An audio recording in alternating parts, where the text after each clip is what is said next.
ወይዘሪት ሊዲያ እንግዲህ ማያ ገና እንዳየቻት ስላወቀቻት ብቻ እች ልጅ ሚስጥሬን ታወጣብኛለች ስትል እንግዲህ ማያን አሳግታ የሆነ ነገር በካርቶን አሽጋ አስልካለች። እዛው ቁጭ ብላ እዛው ድራማ እየሰራችባቸው ትገኛለች። ታዲያ ናቲ ጋራ ተነጋግራ ናቲ ማያን ወስዷታል። ትሁቴ በጭንቀት ልትፈነዳ ነው።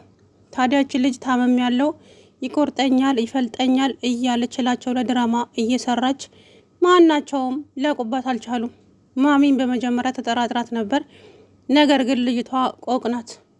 እናም ማያ የምታውቀው ሚስጥር አለ መሰለኝ። ለዛም ቶሎ ብላ እች ልጅ ሚስጥሬን ከማወቋ በፊት የሆነ ነገር ማድረግ አለብኝ ብላ ሱቅ ሂጂና ካርድ ግዢልኝ፣ ትሁት ደግሞ አሟት ተኝታለች ምናምን ብላ ልጅቷን በጨለማ ላከቻት። ምክንያቱም ተነጋግራ ስለነበረ። ታዲያ ማያ መንገዱን ግማሽ እንዳደረገች የሆነ ሰው እንደተከተላ ታወቀች። የሆነ አጥር ስር ቁጭ አለች። ከዛ በኋላ ከኋላዋ መጥቶ ቀባ አደረጋት ናትሻ። እንግዲህ ከባድ ችግር ተፈጥሯል። በካርቶን ደግሞ ታሽጎ የተላከላቸው ምን ይሁን አላቅም። አንገቷን ቆርጠው ይሁን እጇን እንግዲህ እሱን አላቅም። ትሁቴ እንግዲህ ከባድ ችግር ውስጥ ገብታለች። በገዛ እጇ ነይ ክረምትን እዚህ እረፊ ብላ አምጥታ ከአባቷ ከሞቀ ቤት ልጅቷን ጉድ አደረገቻት ማለት ነው። እናም ወይዘሪት ሊዲያ ጉዷ መቼ ነው የሚጋለጠው? እስከ መቼስ ነው እንደዚህ የምትቀጥለው? የምሬን ነው። እንደዚህ ከቀጠለች ተመስገንና ትሁት ሊለያዩ ነው። በጣም በጥቂት ቀናት ውስጥ ልጅቷ እያስመሰለች ነው። ተመስገን ደግሞ ምንም ሊያውቅ አልቻለም። ትሁቴም አሟታል ብላ ግን እያደረገች ያለው አረካት ትሁትን ቅጥል ድብን እያደረጋት ነው። በጣም የሚያስጠላ ነገር ነው እያደረገች ያለችው። አየሽ አይደለ ባልሽ እንዴት እንደሚያቀማጥለኝ እንደሚያደም እያለች ትሁትን እንድትናደድና ተስፋ እንድትቆርጥ ከተመስገን ላይ እያደረገች ነው ያለችው። እና በጣም ያስጠላል የምር። ኧረ ተመስገንም ምንም ሊታየው አልቻለም። እንግዲህ መቼ እንደሚገባው ባላውቅም አንድ ቀን ግን ትጋለጣለች። ወይ አባዬ ሚስት ስትዘላብድ ይይዟታል ብዬ ተስፋ አደርጋለሁ። እሷ እንዳሳገተቻት ምንም እንዳልተፈጠረ ታዲያ እዛው ጋር ፊልም እየሰራችባቸው ትገኛለች። እየተነሳች ፍርጥ ትላለች እንደ ዶሮ ጫጩት ማለት ነው። ግን እነሱ አሁንም አሟታል ብለው ነው። እሷ እየሰከሰቻቸው እኮ ነው። እሷ አመጣጧ ተመስገንን ከትሁት ለመውሰድና ለመውሰድ ብቻ ነው። መጀመሪያ ላይ ትሁት ብትጠራጠራትም ትሁቴ ስለተጠራጠረቻትና ተመስገን እንደራቃት ስታስብ አሞኛል ብላ ይሄንን ዘዴ አመጣች። የእውነት ያደርግልሽ አቦ። የምር ነውር ነው በሰው ትዳር መሀል ገብቶ። እሺ ይሁን ሌላው እስከ ዛሬ የት ነበረች? ማለትም ተመስገንና ትሁት በብዙ ጊዜ ተጣልተዋል፣ ተለያይተው ኑረዋል አይደል? ታዲያ ይሄ ልጅ አሁን ለትሁት ቀለበት ሲያደርግላት ነው ከየትኛው ጉድጓድ ነው ወጥታ የመጣችው? አብዛኛውን ጊዜ ማለት ነው ሰዎች የጣሉትን ነገር ሲያነሱባቸው የማይወዱ ሰዎች አሉ። የምሬን ነው እኮ። አሁን ለምሳሌ ተመስገንና ትሁት በጣም ብዙ ጊዜ ተለያይተው የኖሩ ሰዎች ናቸው። የዛ ጊዜ የት ሄደች? ቀለበት ማድረጉንና ትሁትን ብቻ እንደሚወድ ስታቅ በደካማ ጎናቸው ገባች። እናም ትሁቴ እንግዲህ በአንድ አይኗ እያለቀሰች ነው ማለት ነው። አባዬም ታዲያ የአባዬ ሚስት እችን ልጅ ዝም ብዬ ነበር የጠረጠርኳት። እችን ልጅ በጣም ጥሩ ሰው ናት። ቀደም ስልክ ስታወራ ተስፋ እንደቆረጠች ጭምር ነው እያወራች ያለችው። አይ አንቺ ደግሞ ከመቼው አመንሻት? አይ በቃ ነገር ስራዋ የምታሳዝነች አለች። ከዛ በኋላ አይ ሆነልሽ ብዬሽ ነበር እኮ ልጅቷ በጣም ምስኪን ናት ትመስላለች አለች። ነገር ግን እሷ ምስኪን ሳትሆን ስኪን ናት። የምሬን ነው። እሷ ትሁትና ተመስገንን አለያይታ የሱን ተመስገን አንዳንዴ ግራ ይገባኛል። ሰው ሳያፈቅሩት ወይ ሳይወድ ለዛ ሰው ምንም የተለየ ስሜት ሳይኖረው የራስ ለማድረግ እንዴት ነው ሰው የሚሞክረው? ተመስገን ግን ጓደኛዬ አብሮ አደጌ ነች ብሎ ነው ዋጋ እየከፈለ ያለው። አባዬም ደግሞ እስከ መቼ ነው ሰርጋችሁን ችላ ያልከው? ተመስገን ምን እየሆንክ ነው ሲለው አባዬ አሁን ትኩረቴ ሊዲያ ላይ ስለሆነ ነው። ተው እንጂ ሊዲያ እንትን የት አትኖርም። እሷን እንክብካቤው እንዳለ ሆነው ሰርጋችሁን አይ አባዬ ትንሽ ይሻላትና ወደ ቤተሰቦቿ እልካታለሁ ብዬ ነው።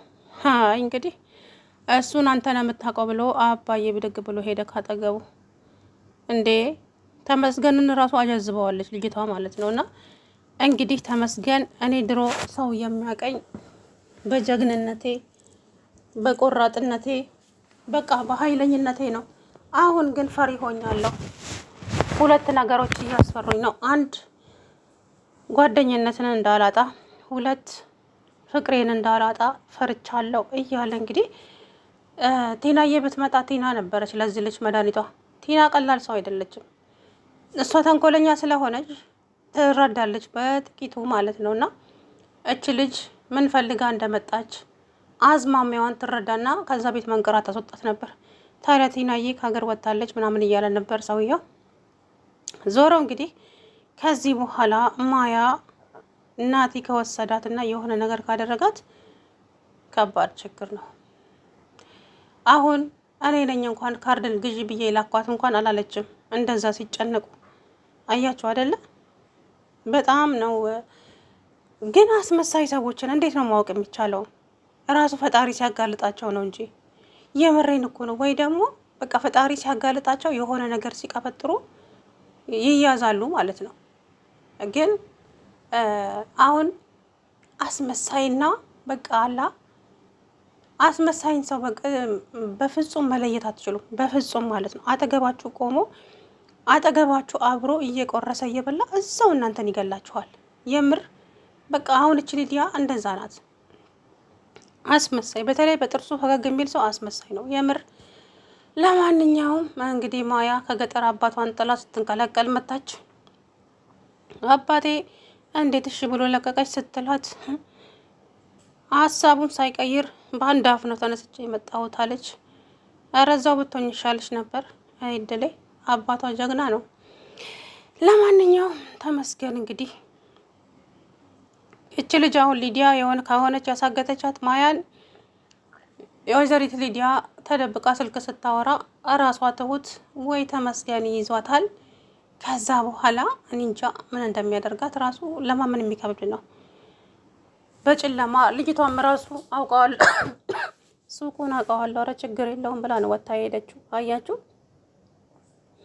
ግን እኮ መሽቷል አለች እኮ ደግሞ ስታስመስል። እኔ በሆነ እግሬን አላነሳም። ያለ ድራማቸው ድምቀት ቢሆን ነው እንጂ ሲጀመር የታመመ ሰው ፊቱ ያስታውቅ። ምንም የታመመ ሰው አይመስልም ሊዲያ።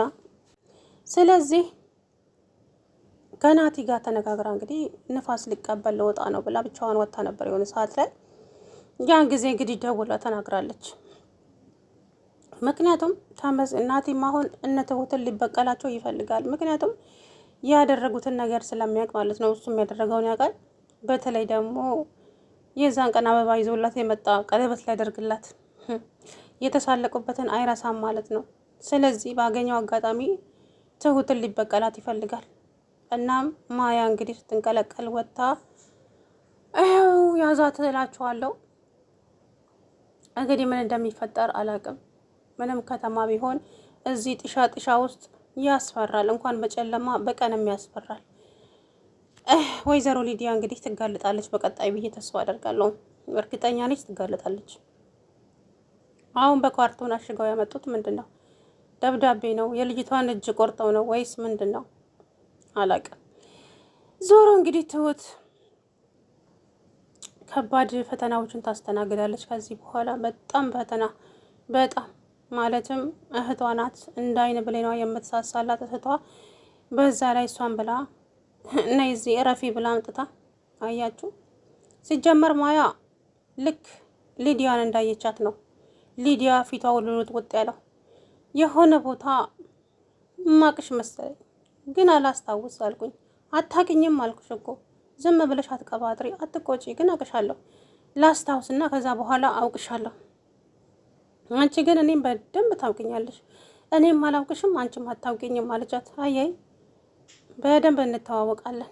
ቆይ ላስታውስማ ብላለች። ግን ታውቃታለች። አላውቅም እንግዲህ ያንን ነገር አውቃ ከምታዋርደኝ ብላኖችን ልጅ እንግዲህ ቶሎ ብላ ያሳገተቻት። አሁን ካሳገተቻት ጥሩ ነው፣ ምንም ካላስደረገቻት የእውነት አላቅም። ያ በካርቶን የመጣው ነገር ምንድን ነው ብላችሁ ታስባላችሁ? ልጅቱ የተንኮል አባት ስለሆነች የሆነ ነገር ማድረጓ የማይቀር ነው። ዞሮ ትሁቴ እንግዲህ ከባድ ፈተናዎች ገጥመዋታል ማለት ነው። ያንን ፈተና ደግሞ እንደምታልፍ እንግዲህ አልጠራጠርም። አባዬና ተመስገን እንግዲህ የት ብለው ለፖሊስ ያመለክታሉ። ምናልባትም ለፖሊስ ምናምን ሲሉ ሊዲያ ስትደናገጥ ያውና እሷን ቀብ አድርጎ አንገቷ ላይ ቆሞ ማስለፍለፍ። ሲጀመር አልታመመችም። እሷ ፊልም እየሰራች እኮ ነው ልጅቷ። በጣም ፊልም እየሰራች ነው እላቸው ላይ ማለት ነው። አስደነገጥኳቸው አይደል ትላች እኮ ደግሞ አሁን ሰው ቢቀልድ በዚህ በሽታ ይቀልዳል። ለማንኛውም እንግዲህ ትሁት ከባድ ጸጸት ውስጥ ትገባለች። እህቴን እኔ በገዛ እጄ አምጥቻት ለአውሬ ሰጠዋት ብላ እንግዲህ አሁን አላቅም የሆነ ሰው በራን ኮክቶ በራቸው ላይ የሆነ ነገር አስቀምጦላቸው ሄዷል። ሰላም ውድና የተከበራቸው የቻናሌ ቤተሰቦች እንዴት ናችሁ? አለሁ ደህና ነኝ። እንግዲህ ናቲ ተበቀላቸው ማለት ነው። ማያን ይዟት ሄደ በጨለማ። እሷም ሰከሰክ ስትል ካርድ ልትገዛ ሄዳ ነይ የምፈልገው እናንተን አይደለም እንደ ሲል ከኋላዋ ቀብ አድርጎ ይዟት ሄዷል።